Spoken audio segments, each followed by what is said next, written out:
Good evening. It is Tuesday, the 27th of August, 2024. It is coming up to 8:30 p.m. Coming up to 8:30 p.m. UK time. And this is 45 Day Show, episode 29. I can't believe we're almost at 30 shows. Had a lot of interesting guests on the show along the way. It's been another interesting show to do. But for this one, it's someone who I've met a couple of times. Met at the DJ Coco gig down in Bristol, and then we also met up when I played at Funk Addicts. I think it was in October last year, and we hung out in the afternoon, had a beer, went and did some record digging. Drove around to a couple of great record shops. So yeah, I thought it'd be good to have him on the show because he's got lots to talk about, and in addition to lots of great music already coming out in his label, he's got lots of stories I'm sure he'll be telling us about. So here we go, Mr. Fantastic. Hello, good to speak to you. Yeah, it's good to see you on, man. And we were talking off camera before, weren't we, about how it was, I think, October. So it's been, almost a year. Not far off a year, yeah. Yeah. I mean, that was a fun afternoon. I think we went to Wanted. I think we went to Friendly Records. Yeah. And I think there was another one that little sort of, what was it, like a junk shop sort of one that sold a few records. Oh yeah, Payback it's called. Sort of, he's more of a reggae specialist, but he has a sort of other rack of everything else. But that was the other guy. Yeah.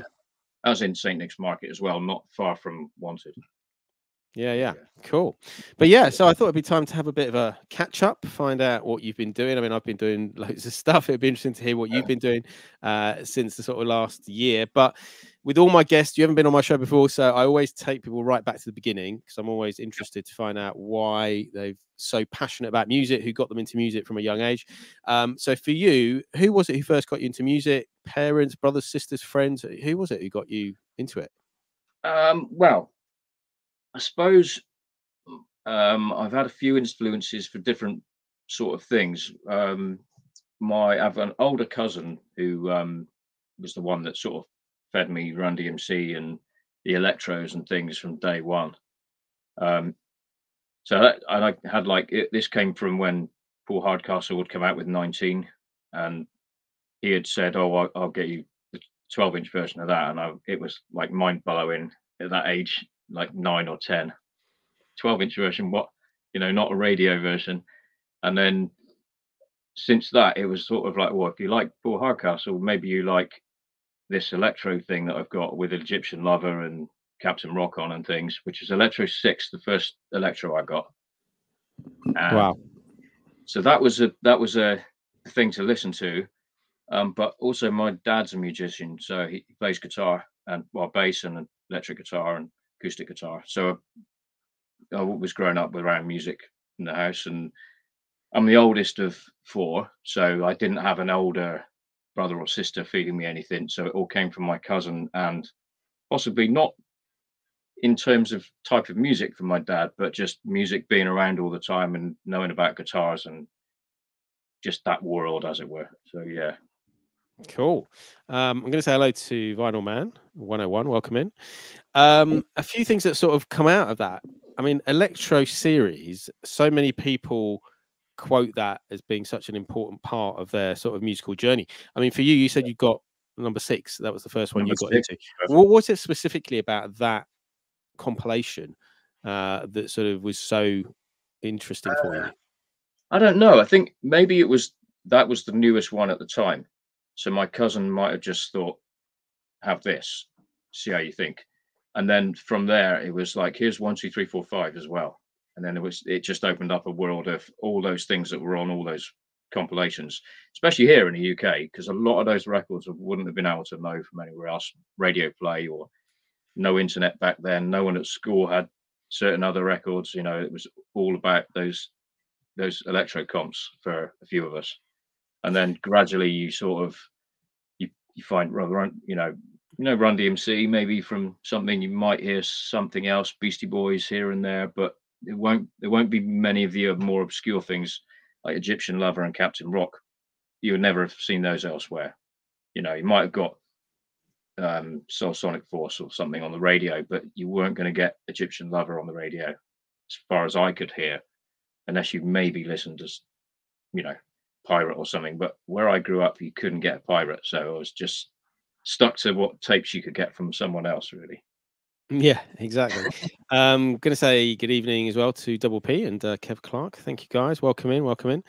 And again, it's just taking us back to a very different time. You know, you mentioned obviously you wouldn't hear it out or you wouldn't see it out. You know, Yeah, we're in a world now where basically any song, anything you want, you can find a video of it, you can find an audio clip of it. But back then, it was literally those records, and obviously, it's interesting that they fell into your hands, and that's had such an impact on you going forwards, isn't it? yeah. Um, I so suppose from it's the, yeah, go the on. Poor Hardcastle would have been on TV and maybe Yeah, Top of yeah, the Pops and things like that, which I knew I liked. It was different, and I was like nothing else, probably before or since. So it was one of these things where a random conversation with my cousin. Oh, you like that? Okay, I've got the 12 inches. And there was two 12 inches, I reckon. I think seem to remember with different versions on and other tracks. So he said, "Well, I'll copy those for you." Back in the days of having dubs of everything, and see how you get on. And then it was like, "Oh, these are brilliant. Oh, okay, here's check out Electro 6." Then he gave me, I think it was Genius of Rap compilation with Spoonie G, and it's all these things were mind blowing back then. Like, all this other stuff appeared from talking to him about 19, like Paul Hardcastle. but I mean, So yeah, that's yeah, that's part of the beauty of music, isn't it? You know, and yeah, that's why we are music nerds because we like talking about music, yeah. And you and can find saying, one record, and suddenly it's like it introduces you to yeah, 20,000 records. yeah, yeah, exactly. And it's like, you know, when we do our 45s events and we meet up and we're like, oh, and we go digging together. We're like, oh, do you know this one? Do you know that one? And Yeah. it's all about Oh sharing yeah. and like, you know, your mind gets blown in terms of the music that you sort of hear. It's amazing. Yeah. Yeah. So from being given these sort of records, when did you sort of then start properly buying yourself, and where was that from? I suppose I was buying things. Um, I didn't buy things like regularly in terms of having spare money to go to the shops and buy records when I was 9 or 10. But birthdays or Christmas come around, it was like, oh, I'll request an album that I want from somebody, and then I would get a couple for a birthday or Christmas or something like that. And I suppose over the years, I you know the way it is at school, someone would have Run DMC album, and then they would copy you that, and you had LL Cool J, and then you would copy them that back, and then it Yeah, just went on, and there was a network of everyone that was into the same things. So you gradually get to learn which ones you like, which ones I'll pass on that one, and which ones I'm going to buy in future. So I've always wanted to. I've never really kept the copies of everything. I've always then later on, if I didn't buy them at the time, I then went back and found them again and bought them all again on vinyl from yeah, knowing what they were from the cassettes. Which yeah, I yeah, suppose is probably common to everyone. Everyone at that age, if there's new music around and you want to hear it, you would do it. You'll just find ways of getting it.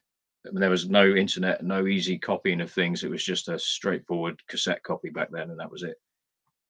From, that's almost like currency, wasn't it? yeah, Yeah, I've yeah. got like a You had recording lots and of lots of this cool record. stuff.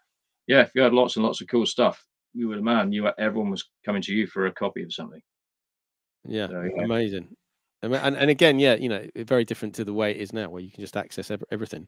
yeah. And Um, you can type on the internet something like this, and you'll just get list of yeah, 10,000 other things, and it's too much now. Probably if you were starting, I mean, it's too much to look at stuff if you know lots of stuff now. There's just so many avenues to go down.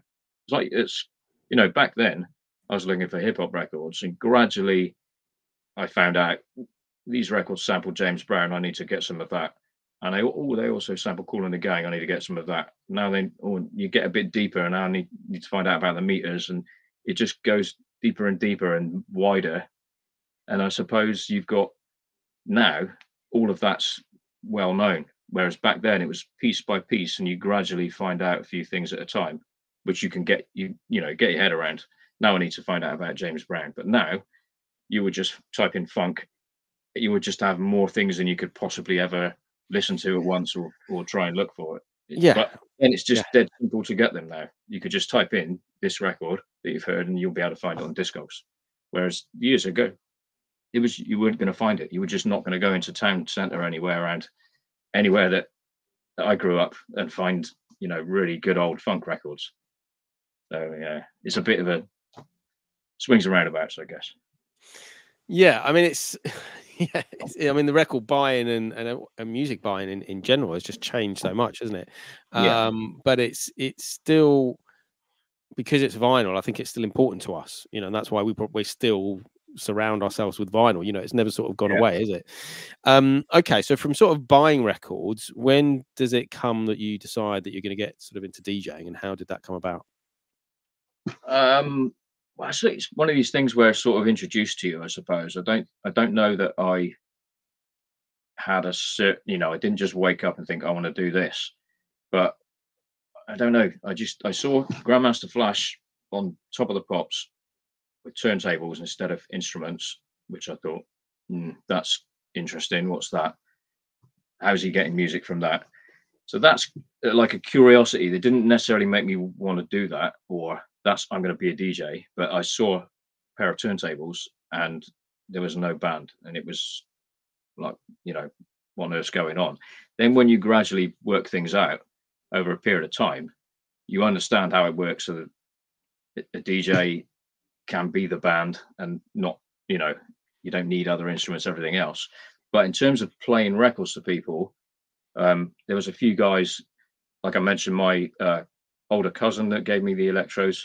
There was lots of guys his age that were 2 years above me in school that they had got into DJing when they got to probably school leaving age, and you go and get a job, and you can start earning money and buying yourself some gear. It's probably hanging out with people like that. That's now there's a pair of turntables, and oh, have a go, see what you can do. And it was like from day one, the minute I touched a pair of SL BD22, I think the belt drive techniques with a little stroboscope. My friend Andy DJs under Raw Deal and still DJs under Raw Deal. He's more into house, techno, and that end of the world, but he still loves hip hop and has continued both from day one. But he's the one that first let me have a go on a pair of turntables, and I was sold from day one. And I just thought, I've got to do this. Not at the point of doing this like in a club or anything, or to any other people, just to do this for myself right now, you know, and no one else has to hear, but just the fun of getting one record into another, and you know how it blends together, how to not cross the vocals over each other, all these little things that you pick up but then become valuable sort of tools for when you are in front of 1,000 people and they want to hear something smooth and no big clunky, you know, shoes in washing machine type of offbeat mixes or anything like that. So yeah, it's all that stuff, these random things that just happen, I suppose, on the way. Yeah, and I guess it's people again. We talk a lot about this on the show. Is it's collaboration and being Mm, inclusive, and letting people, you know, whatever standard, with 45 day and a lot of the raid trains where we've had people who have never even done a mix before, and then they do a mix, yeah, and people who've never DJ'd out, but they're DJing on Twitch. So it's the fact that, you were encouraged, and they were like, yeah, go on, have a go, see yeah, see what happens, because they knew yeah, how good it was. And it's sharing DJing to another person and seeing what they can do yeah, with it. Some people do it, and it's yeah, what we love doing with the 45 kids and passing it on, to the next generation. So yeah, it's yeah, really exactly. important, isn't it? We've got to keep this alive because it's been good for us Yeah, so far. yeah. And what's funny, going back to not having everything available to watch on copy on off the internet, like learning to DJ was just everything you had to teach yourself, or someone would show you, which there wasn't a lot of people that were DJs back then. And like I said, my friend that taught me was not really a hip hop DJ, so he wasn't going to show me how to scratch and mix like a hip hop DJ. He was doing long term sort of blends that went on for, you know, good 16-20 bar blend, whereas hip hop you can't really blend for 20 bars because something will happen and it will clash with the other one. So yeah, there's these things, going back to not being having it availability of the music for you to just go and find out straight away. But all the DJ lessons, you would just have to pick it up one bit at a time and practice and try and, you know, what does that sound? I'll have to, how did they do that? And you have to try and make it up by hearing how the record's moved and what have you done to get it to there. Rather than now, you just go on YouTube, DJ lessons, and there'll be everything: how to beat match, how to scratch, how to, you know, wire up your equipment. Everything is there.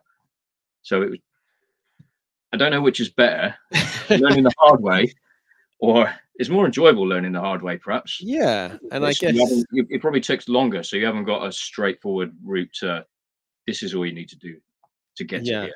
I mean, it must be really overwhelming, and I think the thing with DJing, with when we get onto like the label and promoting events and all the rest of it, if it was just one thing and you knew everything at the beginning, you wouldn't make mistakes or you wouldn't learn things to then Yeah, sort of produce the next thing, the next single or the next event or what are we going to do next. So yeah, I think the hard way's probably better, but maybe that's just because we had to go through it. I don't yeah, know.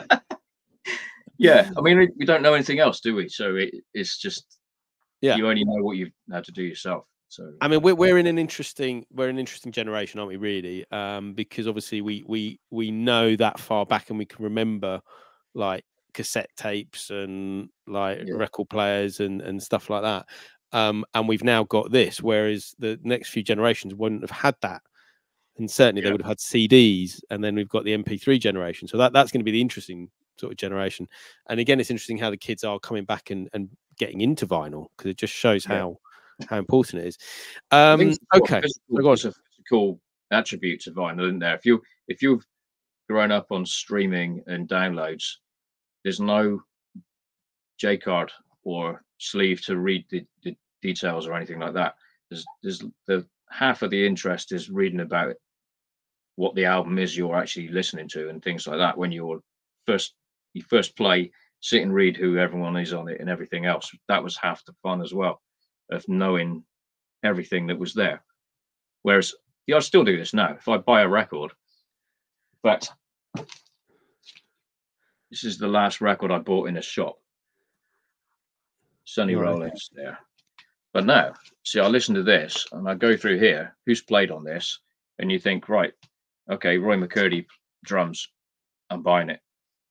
You know, George Duke on piano, Bernie Maupin tenor sax. There's no need to even listen to it.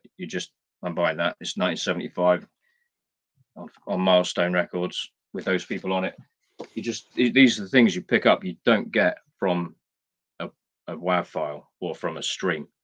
You're not getting who the players are, who's played on other records or anything like that. So it's other little bits of detail that are missing from that world of music consumption for me. Yeah, definitely. And it's also ownership of the record, isn't it? Because it's Yeah, yours. You own yeah, it. you own And it. there's Yeah, this thing about streams and iTunes records. They don't necessarily belong to you. And there was a thing with Bruce Willis, wasn't there? He tried to leave his MP3 collection to his children. They were like, "Well, you don't. You're effectively leasing these yeah, tracks. You're not actually owning them." yeah. So it comes back to that aspect of it as well. Right. Let's get back to the DJing. So you've obviously got into it. You've started teaching yourself stuff, or other people have taught you. Does there come a point where you get like your first sort of bigger gig and something that you think, yeah, this is definitely something I want to do? Um, I suppose it was. I can't even remember getting my first gig. It's so many ago that I can't even remember it. But something would have happened. It would have been an opportunity to play in a bar or something like that from some connection somewhere. I wouldn't have been back then. I wouldn't have been pushing myself to the bar owner saying I'll come and play hip hop this Saturday night or anything like that. I wasn't doing that. So there was some random connection to me playing in a bar somewhere, and then we're looking for someone to do this. I was sort of either not approached, but there was some intermediate sort of hookup that said, "Oh, come and do this with me," and that would have been, "Oh, yeah, okay, I can do that."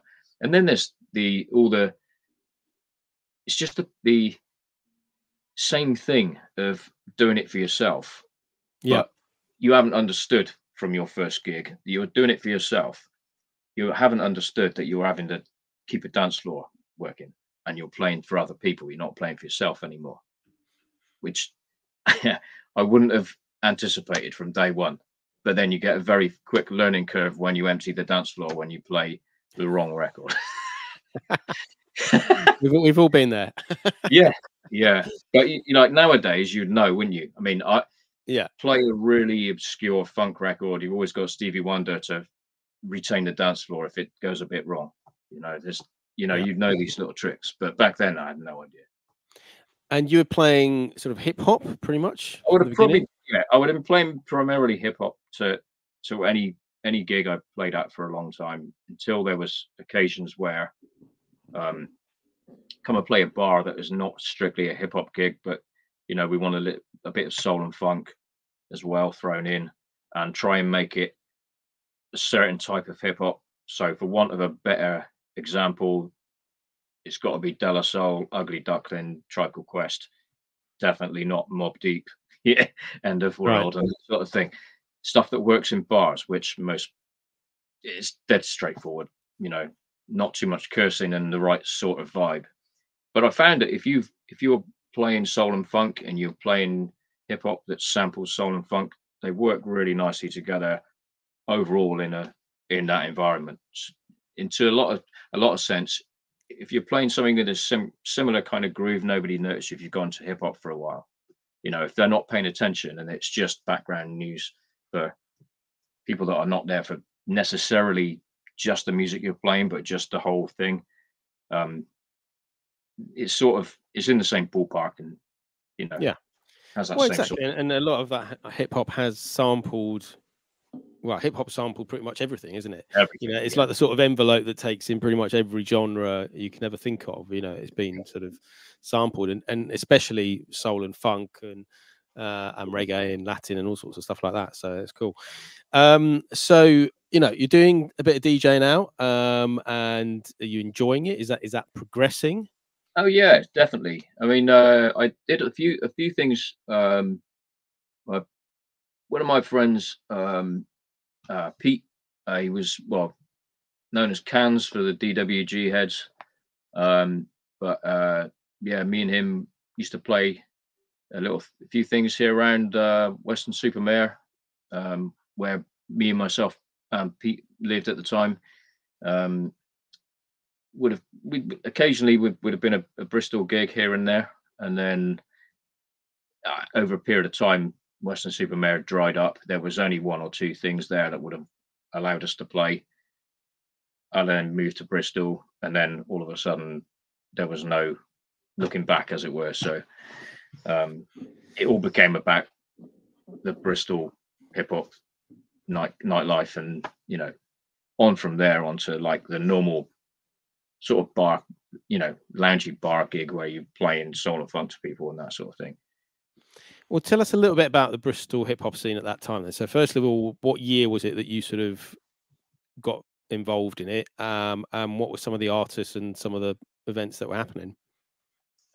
Well, the main thing for me, event wise, um, probably my most thing I went to was the High Noon Nights, Thekla, which Ben from Purple Penguin used to put on, because he used to get amazing. I don't even know how it happened, but he used to get amazing things on, and it would be every other Tuesday or Wednesday, whenever it was.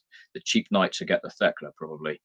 Uh, you weren't going to get it on a Friday and Saturday, but No, it's a great venue. Yeah. no, it had Souls of Mischief, and Wow. really, really good stuff. Dell and Casual, just really, really stuff you would never see, unless it was that hookup. And see, that was a thing I would have been going to mainly for hip hop gigs at the time, and then gradually I would have start getting bookings to do the opening DJ slot and things like that. And around the same time when I was starting to play everywhere was when I started working with my first group, Beetroot 38, with Truck and G Swift and Dr. Chrome at a later stage. So we were then, I suppose, we were looking for live gigs for us to perform at as well, and it was sort of a bit of both. I could do the support slot, or I could do a, you know, part of the PA slot, or I could DJ. Then we could do a, you know, half-hour slot of ours, you know, and it gradually goes on from there. But it's possible, you know, mainly would have been through Ben Debuson from 100 Strong, Purple Penguin, but also the Funkified guys. Ollie, who he's runs Scratch Pro Audio now, for your DJ spares, needles, and everything else. So yeah, they were putting on things quite regularly, good nights, and you know, that was our spot. Amazing. I mean, yeah, I mean, I went to university in Bristol, so you know, it's such a great music center, you know, and it's produced, and even just this past weekend, it was a Massive Attack were playing, weren't they, up at Clifton Down, and an interesting, you know, but yeah, so Bristol's there's loads of places. I mean, at the time there was, I mean, that's the place I would have gone mostly, but then there was all sorts of other, you know, other random little nights here and there that would just pop up. There was like the Rummer used to have things on, Cozies, just random things, and I've played at probably loads of these places, but haphazardly, no real sort of long-term thing. Not quite like how I've done other bars, and since then, you know, like later on when they become lounge bar sort of gigs. Yeah, like the straight up hip hop gigs were never really something I did regularly. They were just haphazardly. I'd get booked to do one, and then I wouldn't do one for a couple of months, and I'd do another one. That kind of thing. Double P saying that he was in Bristol every Friday and Saturday night back in the day. He's in Gloucester now. Good place to be. Good place to be. Oh yeah, I love Bristol. Cool. Let's talk a little bit about production then, because obviously, you know, you've also produced a lot of music, and then we'll sort of talk about the label after that. But you know, how did you first get into production? Well, mainly through when I was, strangely enough, DJing somewhere at a private party, and Truck and G Swift, who I was in BR38 with, they approached me because I was DJing and come over and said, "Have you got any Wu-Tang?" And I was like, "Yes, okay." I'll put that on now. And someone's asked for it, something, you know, like a request, I'll do that, you know, and it's a private party. Everyone's there looking for, you know, they're not looking for a dance floor. You're just playing hip hop to people in a party. So slightly different vibe. But from there, it was like, oh, you know, you're into Wu. Okay. And what else are you interested in? And they'd said, we've just bought an S2000 and a Mac Pro with Cubase, and we've started working on tunes. Do you want to do some scratches for us? Wicked. Like, okay, yeah, I'm definitely up for that, because I've been practicing scratching like anyone else, and just there's no outlet for it. It's just for my own amusement at home. Not the sort of thing I would do, you know, I was not getting Qbert records and out at gigs, but you know, you do your little scratches here and there, little rhythm scratches to get records in and that sort of thing. But that's all you really do at a gig, unless you're doing a proper hip hop set and you need to do a bit of that. But that was that was a sort of a way in. But I've always been interested in the sampling end of things. And years and years ago, for Christmas one year, I've got a keyboard, and it was that Casio sampling keyboard, the 8-bit one, which is still in my mum's loft somewhere, which I'm trying to get her to get out for me so I can run something through the 8 bits and back out and see what I can do with it. But amazing.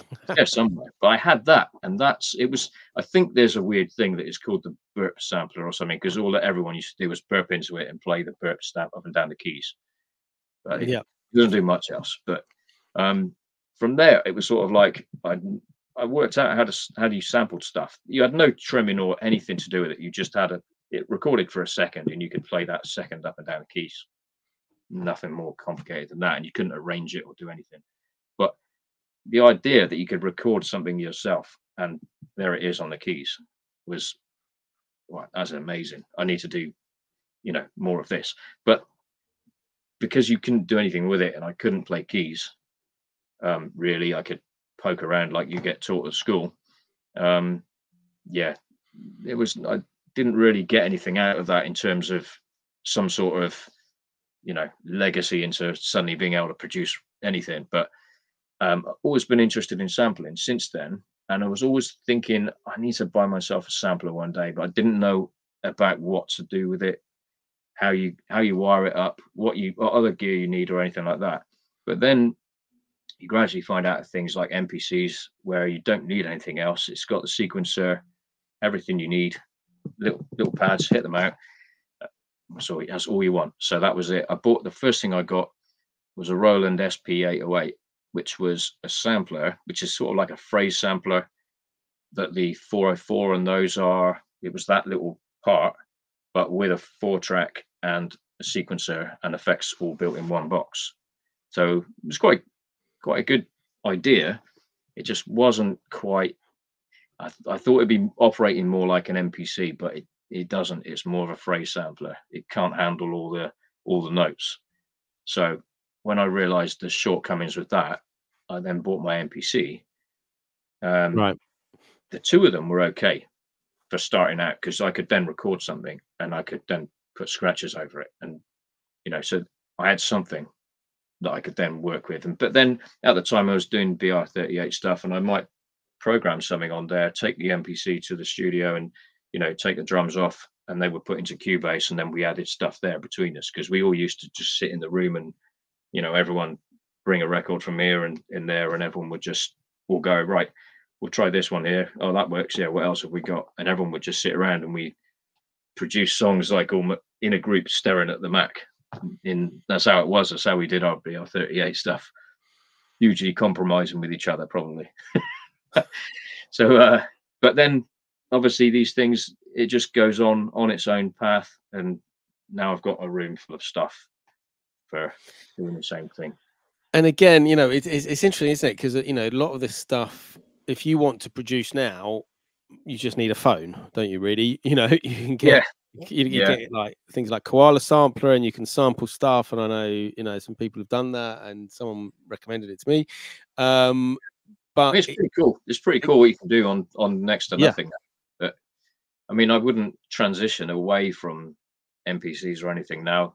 I'd like the workflow and what I can do with it. I know what I'm doing with it. I know almost what I want to get out of it, and I don't really want to go through a learning curve again. Yeah. So another thing which I know I can't plug into my outboard and that kind of thing. And I know there's a lot of things where you don't need all the outboard because there's software. I mean, I could just buy a Mac, a really fast Mac, put everything on there. Don't need any outboard stuff, just buy plugins. Yeah. But I don't want to look at a screen all day because I do that at work. So I don't want to come home and then look at a screen again, which I've always liked, the disconnect from looking at screens to having pads to actually hit. And I don't have to stare at a screen, which I've always liked about the MPC end of working on music. So, what have you got? What have you got now? Then obviously, we can just about see a few little pieces of equipment. So talk us through what we got there. My MPC there. This is my original MPC, which I bought in. This has still got operating system 1 on. Wow. I've never bothered with the all the upgrades or any of the new ones that allow new features. It just does everything I want anyway, so there's no need. However, I do have another one, which is sort of more of a spare, but that has got a different operating system on. I haven't seen any different anyway between the two. They both do the same thing. And maybe a bit more menu diving might show something with that one that's not on my original one, but I've not found it yet. And I go from here. I've got the 8 output board, so I can split everything across my console, and from there I can route in my effects or processors, compressor, EQ. My console's got all that built in, but they're not as but they're not as impressive as outboard stuff that you could buy separately. So over the years, I've found certain things really work for me that I can't do with the effects or the EQ or the compressor in here. So I bought external ones, and then there's, you know, that's just a rabbit hole on its own. How many compressors can you buy and that sort of stuff? Yeah, and I guess it's also once you feel comfortable with the operating system and the workflow, and you also feel comfortable with the sound that you are producing, and that is then your sound because you are using a very specific setup. You know, you're Yeah, not using the same plugins like you said that everyone else is. You're not using the same sort of samples that everyone else is using because you know you're physically having to do it in the physical world. yeah, Plus, like you say, it's great to be tactile and not be looking at a screen all day. yeah. I mean, I'd much prefer that, you know, there's bank of knobs there that I can just quick. Oh, there you go. I know what I'm going to get with that. If I have a myriad of options, that's just click, click, click, click, click, click. I just never get there. Yeah, I'll just be going around in circles. and Whereas you if I can't know what remember, I'm you know, doing, yeah, if I know number what I'm one to doing, like number 20, what the difference is, you know. yeah, I if I know what I'm getting with like 3 or 4 controls on most things, there's most of my gear's got more than 2 or 3 controls, but some of them I've got an EQ which is just a high and low, and that's it. More treble, less, more bass or less. You know, it doesn't get simpler, but I can get way more out of that than I can with a million options of other things. And I always get to the point that I want, that I sort of got in my head. I think, right, I'll use that one. And I'll use that on drums with another compressor. And I almost know what I'm going to get once I've processed it and I switch it on and off and check what I've done.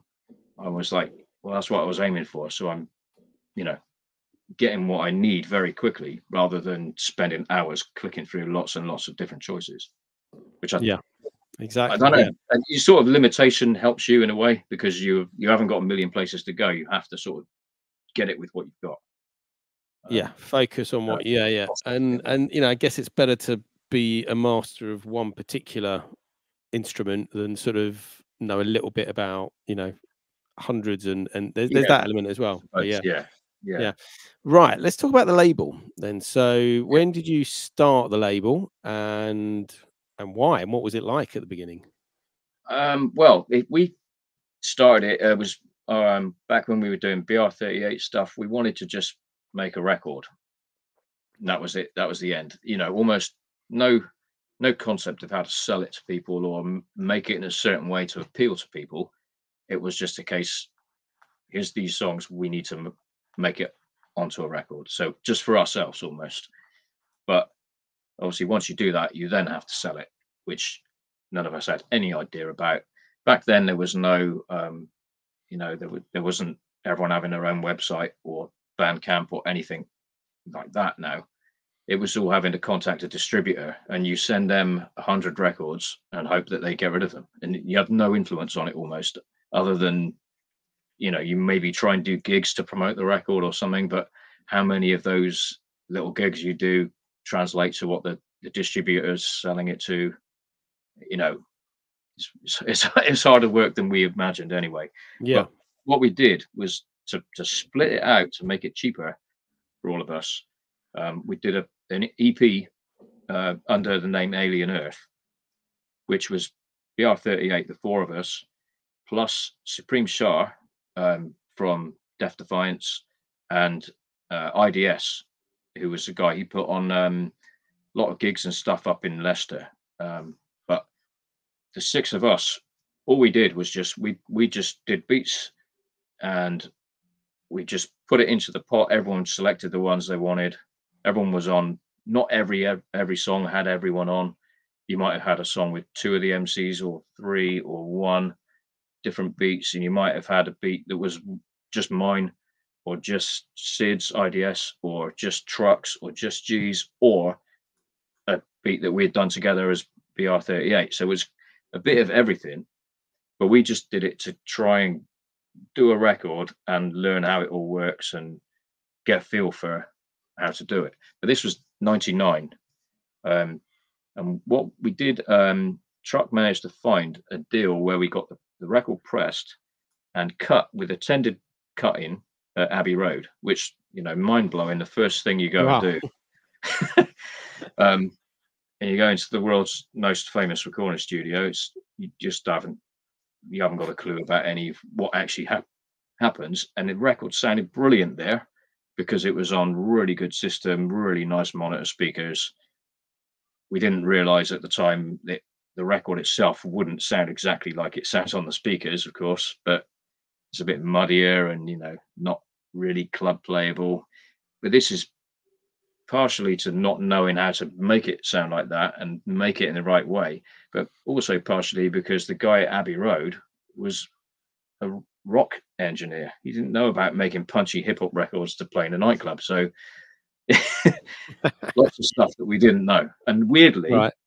the worst, muddiest cut we've ever had was at the most prestigious record pressing or record cutting facility in the world. Amazing. But It just shows it takes a lot of it's parts, though, doesn't it? Yeah. There's lots of individual parts to getting anything made, and in Yeah. particular records. And obviously that one, not dodgy link, but that one One- rock link at the end, Yeah, completely it's one changed it, didn't random nugget of, we didn't have it all exactly right. We didn't have anywhere near as good gear as we've got now. It's also, so we didn't get a master as good as we would do now. We had no idea what to ask the cutting engineer to do with it. Make it punchier or not. We just sat back and it just sounded great. So we thought, this is brilliant. But it's all a learning curve, as you say.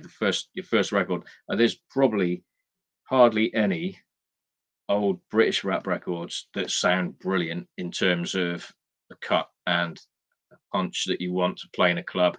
But that's half the aura with that kind of record. It isn't designed for maybe normal club play and all that sort of thing, so it doesn't matter. Yeah. But when you hear it compared to other records, it's more of a noticeable thing. You go like, we didn't get it to sound like this. Why is that? What did we do different, or what did we do wrong?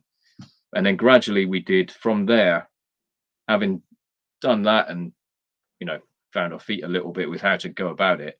We then did our BR38 records, a couple of years later. So it was probably 2 years in between.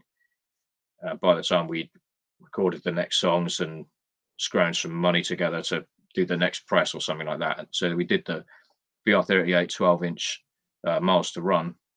Then another couple of years passed and we'd done the little bit of bass 12-inch and a 7-inch, which I may even have here somewhere. Yeah. But we did those, and then it was sort of we all so this one. Yeah.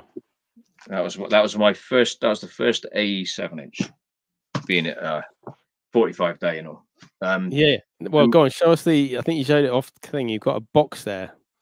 Yeah, I've got a box of, this is all the AE 7-inch test presses. So they're all in there. That must make you really proud, though, that you've got that many releases. This is just and you've achieved something, haven't you? Yeah, I mean, there's this, I look and I try and make them look nice. Just for example, there. Try and make it look cool so that, it's not just for me, but for the artists. They get something. They get one of these, which is not like the release copy, but has got, and I put the one sheet and everything in there. They get something like extra cool on top of the release that you get. So it's to make it look as cool as possible. But yeah, and it's also to show, like you say, show appreciation. They're artists, and everyone works hard. And yeah, it's important to have that little bit of extra and appreciation for what you're doing. Yeah, I mean, it's just a thing. It's just the record geek in you, I suppose, that I wanted to make it look as cool as possible. So I do the truck works in the print trade, so it's easy to get sleeves done and things like that, stickers and everything. So why not? It's just something that we can do. It's a little bit of extra money, but for the difference in what you spend to do it, and 20 years later looking back at something and having something as cool as that, you've forgotten about the money and you don't even know how much you spent on it by then, but you've still got a really cool unique copy of something. So 'Cause that's what's sort of nice. yeah, but I mean, even the sort of standard releases, you have a lot of really nice picture sleeves, don't you? Yeah. Oh yeah, On I your always like to releases. do picture sleeves. Yeah, yeah, Yeah. just nice quality. I don't think we've ever done a record which is just a straightforward paper sleeve. The only one that's done as a not card sleeve was that Joran PMC 7-inch, but only because we wanted to make it look like the old profile paper sleeves for that 7, as a nod to that look. Um, but that was a choice, and in fact, the paper sleeves were just as expensive as doing the card sleeve because they were more fiddly, so it took longer for them to be put together. Weirdly enough, Right. you think card is more expensive, but paper, because they were thinner and harder for the people that actually fold up the sleeves, it just took them longer because it was paper and it was not as rigid. Card, you just fold and glue, and it's very simple. The paper, you couldn't just fold and glue in the same way. You had to be a bit more careful with it. So it took them longer. So we probably paid the same. That's But it's just an aesthetic thing to make it look like the yeah, old yeah. profile thing.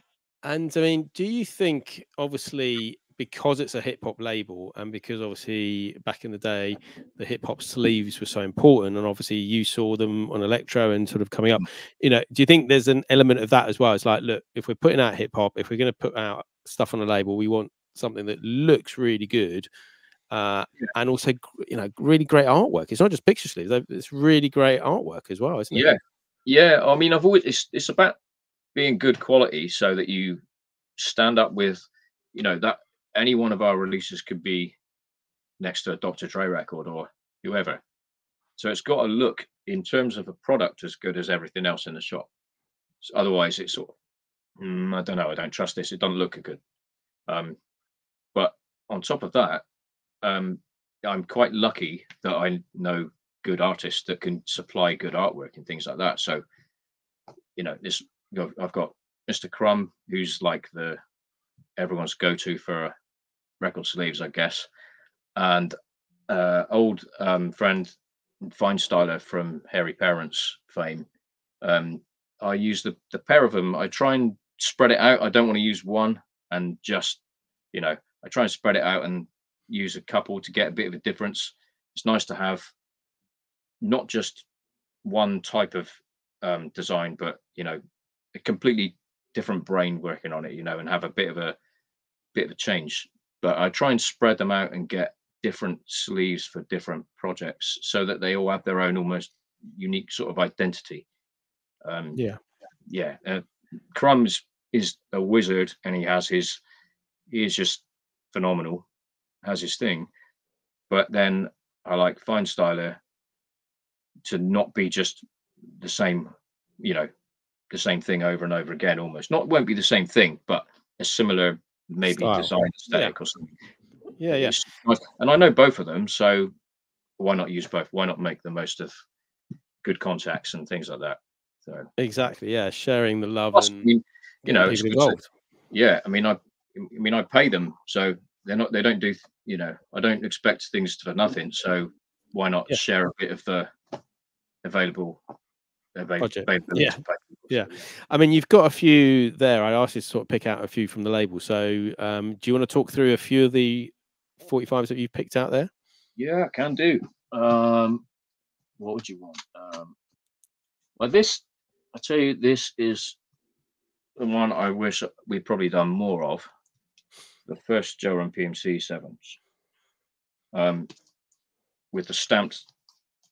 It's white. It was a white label run, so it was done. It was ordered as. There's no test presses of this because it was effectively a test press run, so just white labels, and we just stamped the thing and I numbered them all. So mine, as you can see there, MF out of 100. So that's Yeah. my one. But then um, at the time when we did this, sevens weren't like the thing that everyone wanted at the time. They were sort of, there was people into sevens, but not like it is now. So I thought we'd just do 100 of these because not as an alternate version or something like that, so that you could buy a 7-inch or a 12-inch depending on which one you prefer. But it's because we had three versions of the Champ, and it was a case of like, well, I really like this version and I really like this version. I'll tell you what, we can do a 7-inch as a bonus. And then if 100 people want the other version, that's all good. And we get a cool other version. And then because to find a B-side for it, we put Phil's original demo on the flip, thinking that would just be cool and it would be something for us maybe. And then years later, you know, you can't, you know, I'm inundated with people almost asking, "Oh, have you got any of those left that you secretly haven't, you know, listed anywhere?" I think I don't know. So then I repeat this mistake with Right. Okay. doing the Superfunk 7-inch in much the same way, of just white label and done as a test press run. And I did 50 of these, thinking no one will want many of those. We've got the 12-inch anyway. But the B-side does have different horns in the chorus, but there's only 50. And then if that 50, me and Phil have, you know, we allotted ourselves 10 each, and we just thought we'll sell the other 30 to pay for the run. That was it. So this the sleeve isn't really a sleeve. That's just a giant sticker that we did to just to put in the case to make it look cool. And this purely because that there was 2 versions of the B-side with the horns and the chorus being different. And it was one of these things that came from a conversation on Diggers with Gratitude forum, like, oh, I could do this and just run a cheeky 7-inch, and it was going to be like, I'll just cut a handful, and then it became enough that was worth doing a test press run. But now, you know, that'll be the one. So that's the AE sort of the rarest 7-inch, if you will. And probably one of our better releases. Yeah, so those are obviously they've stayed at, they've stayed at that though, haven't they? And the interesting thing is you haven't wanted to sort of go on and maybe repress them and take advantage of that, or do you want to just keep it as right? That's that project. Yeah, that's done. I don't know. If there was, I don't know. I wouldn't, because at the time they were sold as the unique version of, you know, there's only going to be a handful of these. They've got these versions that are not on the 12, and I'd like to keep it as that. Yeah. Mind you, if I did reissue anything as a 7-inch, I'd keep the versions that were on the 12-inch, maybe a Superfunk, but if it warranted. But it doesn't, to me, it doesn't feel like a 7-inch record. Right. It's one of my favorites that I produced, but I wouldn't play it in it if I was playing 7 inches to people generally. Even though I can do that, but I generally wouldn't, because there's things that go better for a crowd, perhaps.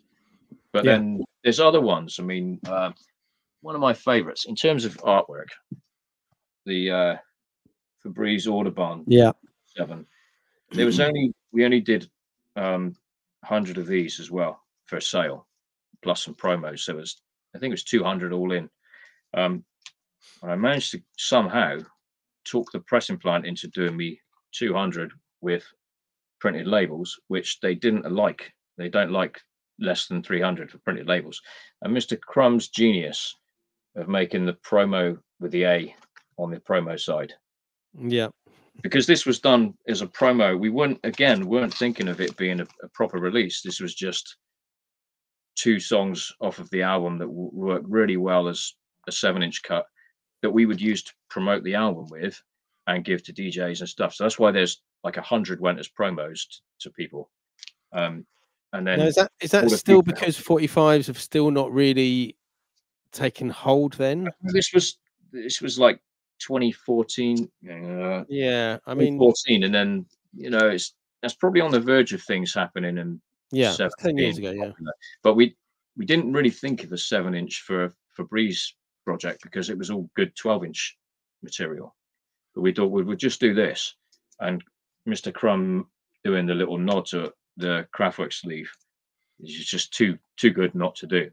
But we did it as that, and then what we did for the ones we sold, the 100 copies that were sold, are date stamped individually on the day that their order was placed. So there will be a sum with there's some which is the one sold on that day, and someone has got a unique date stamp. The promo ones have no date stamps, like mine here. You won't see a print on them. So if you got if you see one of these without a date stamp, it's a promo. It's a proper promo. If it's a date stamp one, it's ones we sold on DWG to pay for us to be able to do the run effectively.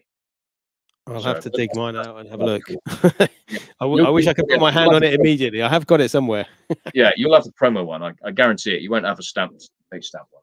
Yeah, yeah, But yeah. yeah, they're just you know cool little bits and bobs.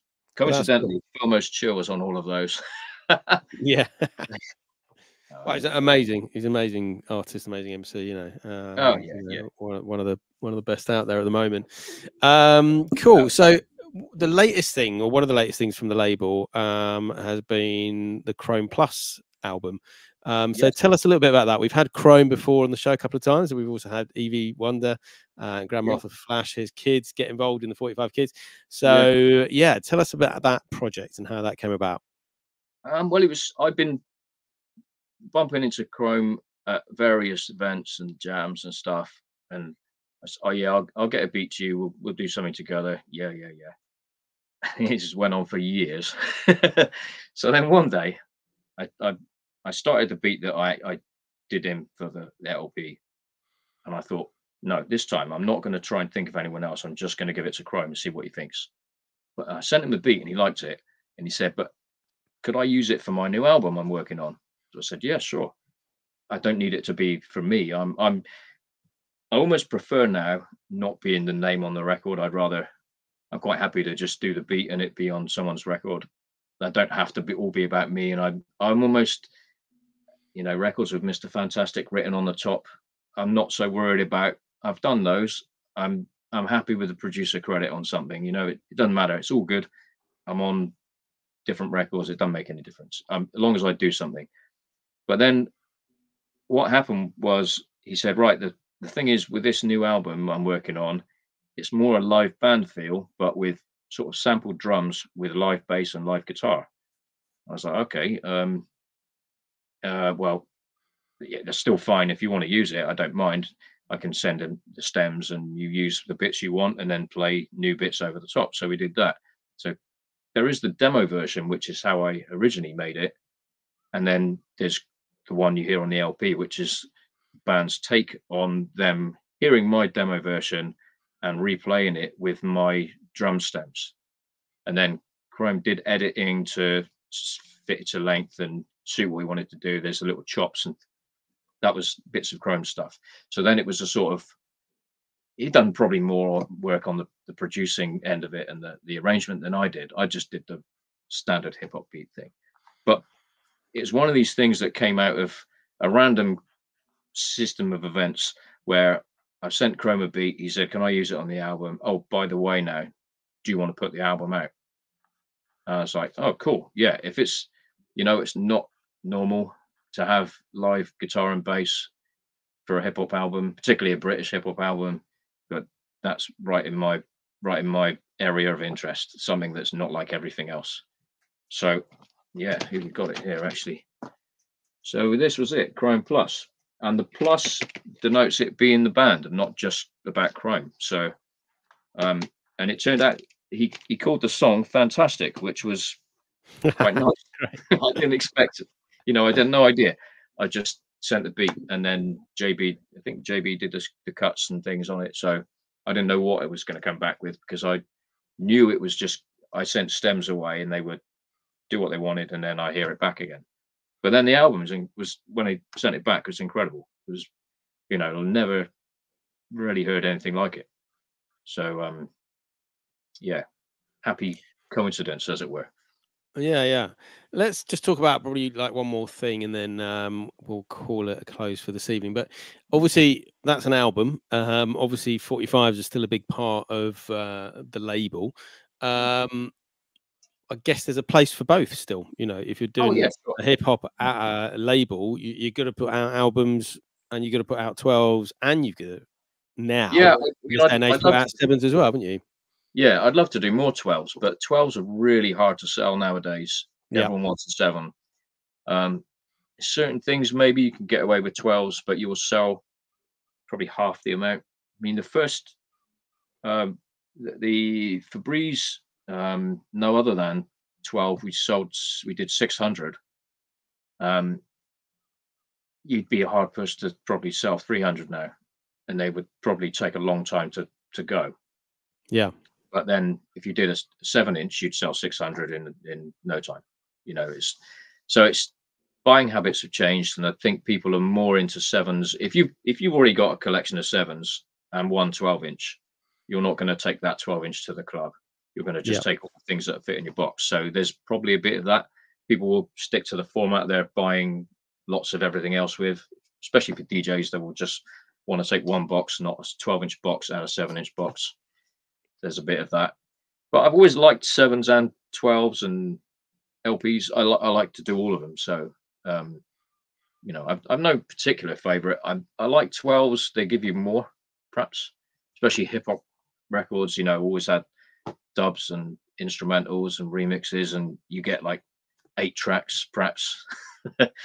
7-inch, you get the A and the B, and that's it. And you may even get part 1, part 2.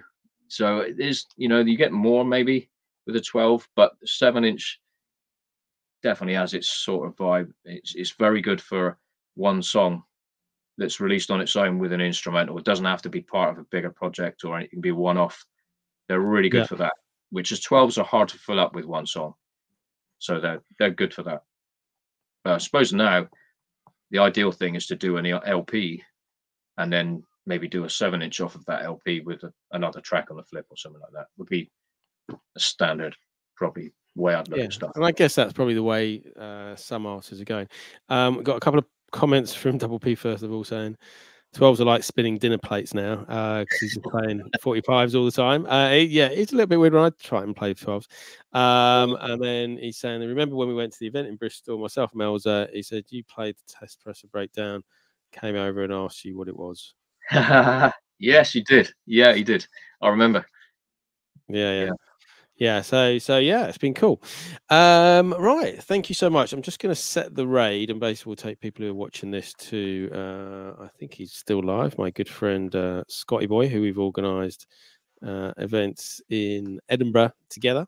But yeah, no, it's been great to have you on the show. Thank you. It's been good to catch up. Hopefully I'll be in Bristol. Maybe I don't know. I don't know if it'll be this side of Christmas, but maybe next year. And then, you know, I'd like to organise something down there. Yeah, so go for a gig again. We'll definitely do that. So, but yeah, if you hang on there for a minute, we'll just sort of end the stream, and thank you so much, and then we'll have a quick chat afterwards. But yeah, thanks everyone for tuning in. Take it easy. And as Kev Clark says, good chat, keep the records coming.